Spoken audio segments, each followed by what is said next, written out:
আমার অরিমায়ের ডাক্তারের সরঞ্জাম, একটা ফোন ছিল, ফোনটা দেখো দিকে দেখো সিরিঞ্জি কিছু বাদ নেই, সবই নিয়েছে।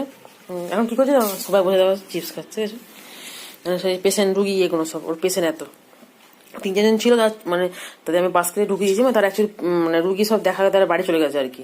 এদেরকে এখন দেখছিল, দেখে আমার ডাক্তারবাবু খিদে পেয়ে গেছে, চিপস খেতে ইচ্ছে করে চিপস খাচ্ছে, বুঝছো, সাজিয়ে রেখে সব এদের সব চিকিৎসা করছিল, সব বড় ডাক্তার। ডাক্তার না হতে ডাক্তার এত পেশেন্ট এসে গেছে, বাবা হাতি ঘোড়া কেউ বাদ নেই যাওয়া, ডাক্তার ওইখানে এসে গেছে আবার। পেশেন্টদের সব লাইন দিয়েছে, সাজিয়ে দিয়ে পেশেন্ট পরপর রুগী দিয়ে, পেশেন্টদের লাইন দিতে হয় সেটাও জানে যে, আবার খাচ্ছে ডাক্তারবাবু, রোগ খাচ্ছে আর পেশেন্ট রুগী দেখছে। বাবা হাত ডাক্তারবাবু হাই বলে দিচ্ছে বাবা।